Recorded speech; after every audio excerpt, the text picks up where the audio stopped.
Friends, Ram ji की रसोई में आप सभी का स्वागत है। नमस्ते, जय शिव शंकर, जय गौरी शंकर। तो आज है गणगौर। तो गणगौर की पूजा विधि और गणगौर अपने हाथों से बना के दिखाने वाली हूँ। तो वीडियो को पूरा देखना, पूरा पूजा विधि बताऊँगी, इसकी कथा भी सुनाऊँगी आपके लिए और लास्ट तक बने रहिएगा। इसकी पूजन कैसे की जाती है, कैसे गणगौर बना सकते हैं अगर आपको मार्केट में नहीं मिलते हैं तो। ये देखिए, मैंने गणेश जी बनाए हैं और शिव जी और गौरी जी यानी कि माता पार्वती जी।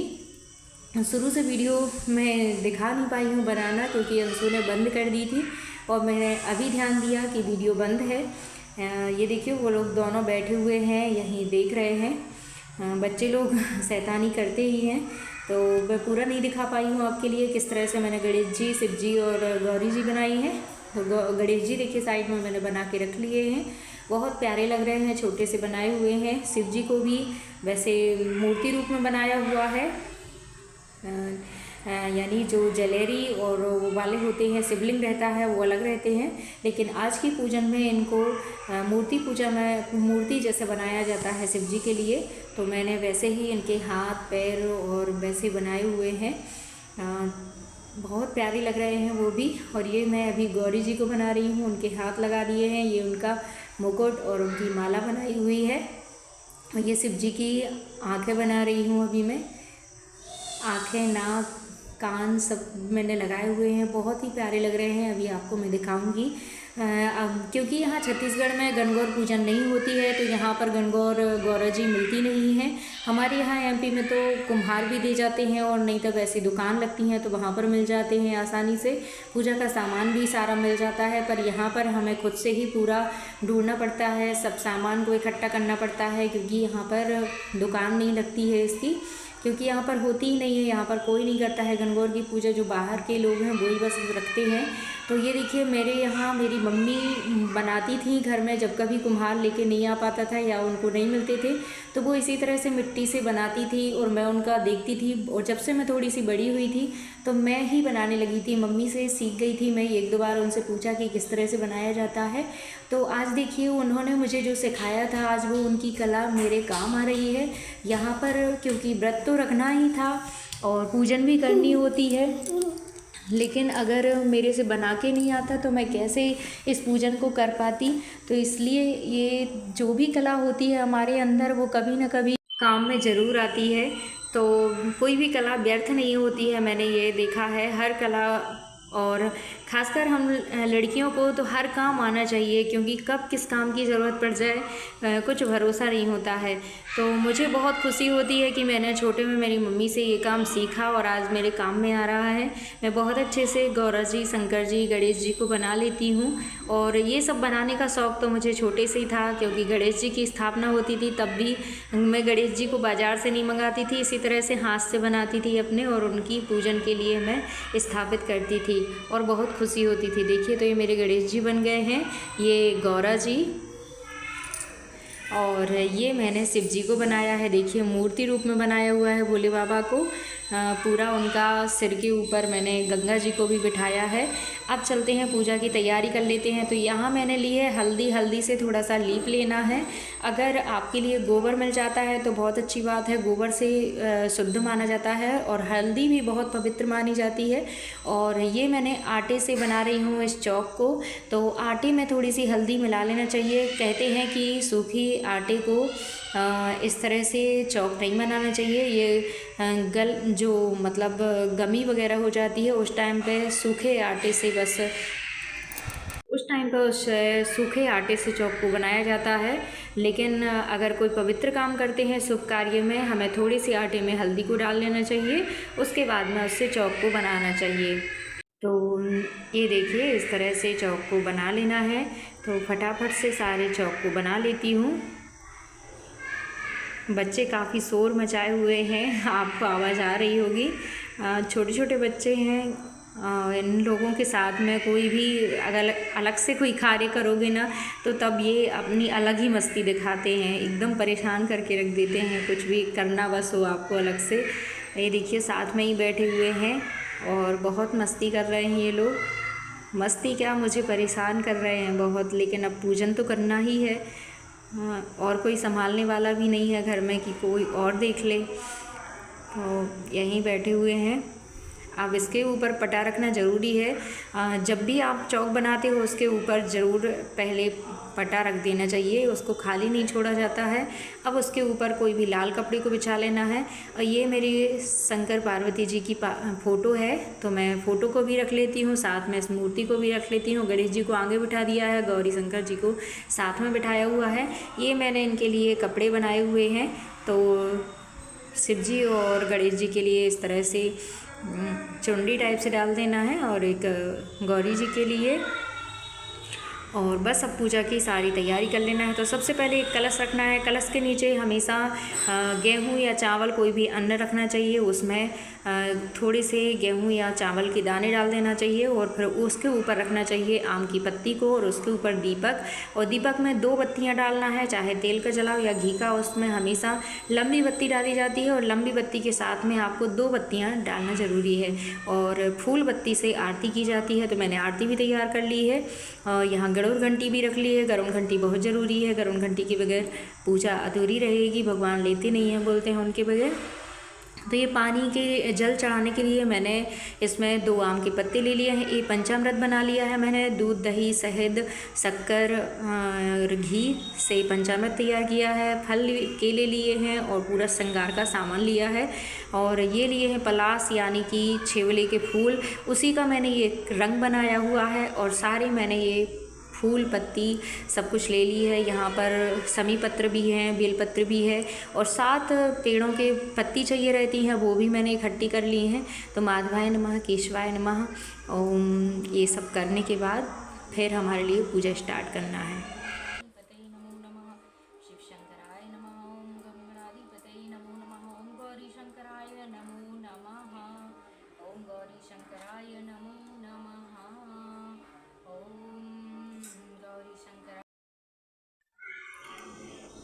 अब ये पंचामृत स्नान करना है। पंचामृत स्नानम समर्पयामि, शुद्ध जल स्नानम समर्पयामि, ये मंत्र बोलते जाना है, और बस इस तरह से हमें पूजन को करते जाना है। और कुछ नहीं आता है तो ओम नमः शिवाय, ओम नमः शिवाय बोलते जाइए, या ओम गम गणाधिपते नमो नमः बोलते जाइए। चंदन स्नान, चंदन लगा रहे हैं तो चंदनम समर्पयामि, सिंदूरम समर्पयामि, अक्षतम समर्पयामि, हरिद्राम समर्पयामि। तो ये मैंने हल्दी ली है, उसी में थोड़ी सी चावल लिए हैं। हल्दी और चावल मिला के थोड़े से भिगोकर ही हमेशा माता गौरी और गणेश जी को चढ़ाना है। अक्षत और काली जो तिल है उसको शिव जी को चढ़ाना है। ये मैंने कलावा लिया है, कलावा शिव जी और गणेश जी को चढ़ाया है, क्योंकि महिलाओं के लिए इसका जो जनेऊ होता है वो नहीं चढ़ाया जाता, तो मैंने कलावा चढ़ाया हुआ है। अब बस इनके लिए फूल चढ़ा देना है।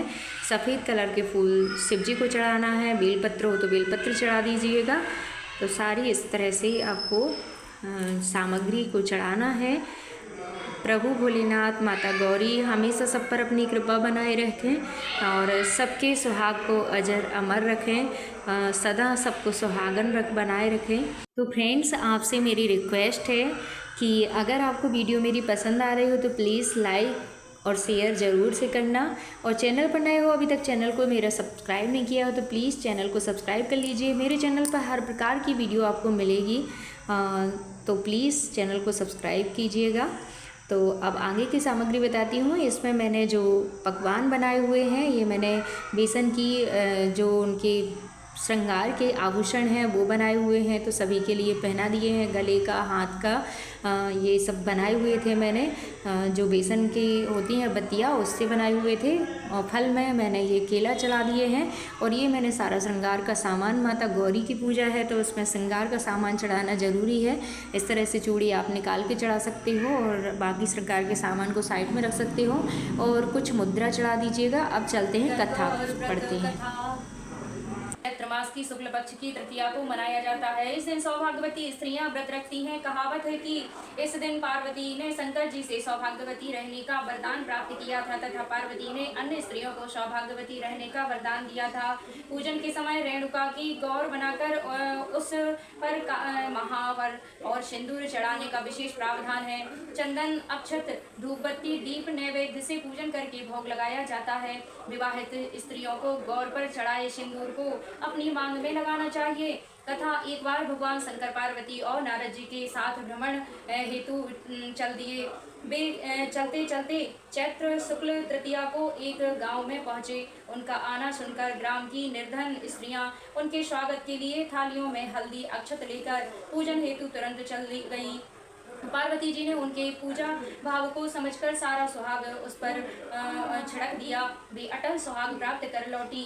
धनी वर्ग की स्त्रियां थोड़ी देर बाद अनेक प्रकार के पकवान सोने चांदी के थाली में सजाकर पहुंची। स्त्रियों को देखकर भगवान शंकर ने पार्वती जी से कहा, तुमने सारा सुहाग रस तो निर्धन वर्ग की स्त्रियों को ही दे दिया, अब इन्हें क्या दूंगी।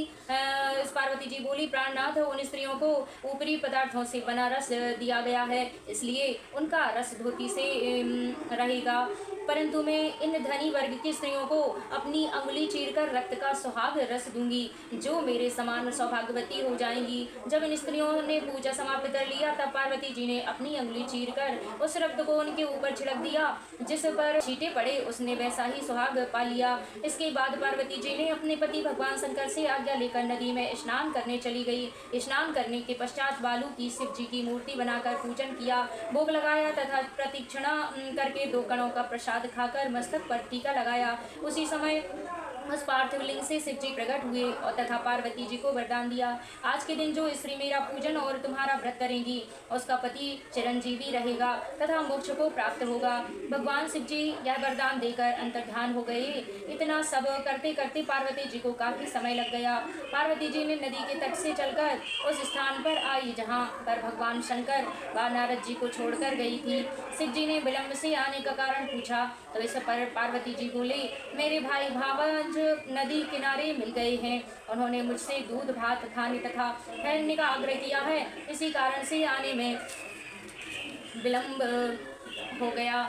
ऐसा जानकर अंतर्यामी भगवान शंकर भी दूध भात खाने के लालच में नदी तट की ओर चल दिए। पार्वती जी ने मौन भाव से भगवान शिव जी का ही ध्यान करके प्रार्थना की, भगवान आप अपनी इस अनन्य दासी को की लाज रखिए। प्रार्थना करती हुई पार्वती जी उनके पीछे पीछे चलने लगी। उन्हें दूर नदी तट पर माया का महल दिखाई दिया। वहाँ महल के अंदर शिव जी के साले तथा सहलज ने शिव पार्वती का स्वागत किया। वे 2 दिन वहाँ रहे। तीसरे दिन पार्वती जी ने शिव जी से चलने के लिए कहा तो भगवान शिव चलने को तैयार न हुए। तब पार्वती जी रूठकर अकेली ही चल दी। ऐसी परिस्थिति में भगवान शिव जी को पार्वती जी के साथ चलना पड़ा। भी साथ चल दिए। चलते चलते भगवान से बोले, मैं तुम्हारे मायके में अपनी माला भूल गया आया हूँ। माला लाने के लिए पार्वती जी तैयार हुई तो भगवान ने पार्वती जी को ना भेजकर नारद जी को भेजा, पर वहाँ पहुँचने पर नारद जी को कोई महल नहीं दिखा। वहाँ दूर दूर तक जंगल ही जंगल था। सहसा बिजली कौन थी। नारद जी को शिव जी की माला एक पेड़ पर टंगी दिखाई दी। नारद जी ने माला उतारी और शिव जी के पास पहुंचकर यात्रा का कष्ट बताने लगे। शिव जी हंसकर कहने लगे, ऐसा पार्वती जी की ही लीला है। इस पर पार्वती जी बोली, मैं किस योग्य हूँ, यह सब तो आपकी ही कृपा है। ऐसा जानकर महर्षि नारद जी ने माता पार्वती तथा उनके पतिव्रत प्रभाव से उत्पन्न घटना की मुक्त कंठ से प्रशंसा की। जहाँ तक उनके द्वारा पूजन की बात को छिपाने का प्रश्न है, वह भी उचित ही जान पड़ता है, क्योंकि पूजा छिपाकर ही करनी चाहिए। चूँकि पार्वती जी ने इस व्रत को छिपाकर किया था, उसी परंपरा के अनुसार आज भी पूजन के अवसर पर पुरुष उपस्थित नहीं रहते हैं। बोलो श्री गौरी शंकर भगवान की जय, माता पार्वती की जय। तो अब इसके बाद में करना है हमें आरती। तो आरती मैंने जला ली है और पूरी आरती मैं नहीं दिखा पाऊँगी क्योंकि वीडियो बहुत लंबी हो रही है। अगर पूरी आरती में गा के आपको सुनाऊँगी तो बहुत लंबी हो जाएगी वीडियो, इसलिए मैंने थोड़ी सी बस आपको आरती दिखाई है। और कुछ मंत्र हैं वो सुनिएगा।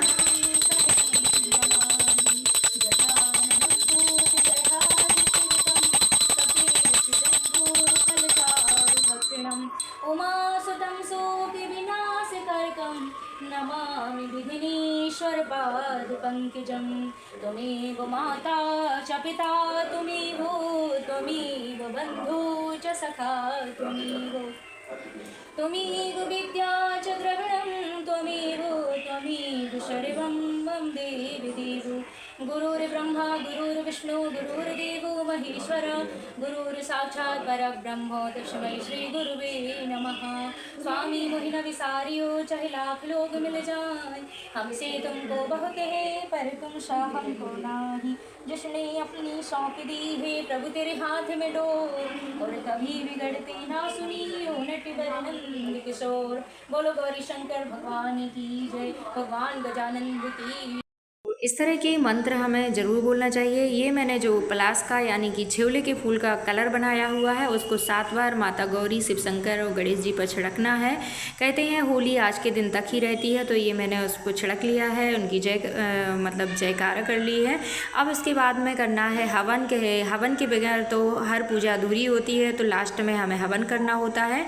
हवन करेंगे, माता और शिव जी को भोग लगाएंगे, अपने इष्ट देवता, कुल देवता और स्थान देवता के लिए होम करेंगे। हवन में ये देवताओं के लिए हवन करना ज़रूरी है और नवग्रह देव के लिए और सभी 33 कोटि देवताओं के लिए हवन करना ज़रूरी होता है। और फिर लास्ट में पूर्ण आहुति में 33 कोटि देवता के लिए आप हवन कर दीजिएगा। तो बस इस तरह से हवन करना है और फिर भगवान के लिए भोग लगाना है और बस हमारी पूजा अर्चना सारी समाप्त हो जाती है। लास्ट में आपको 7 बार माता गौरी को जो सिंदूर चढ़ाया हुआ है उसको आपको साड़ी के पल्लू से 7 बार अपनी माथे और अपनी मांग में लगाना है। गौरी शंकर भगवान की जय।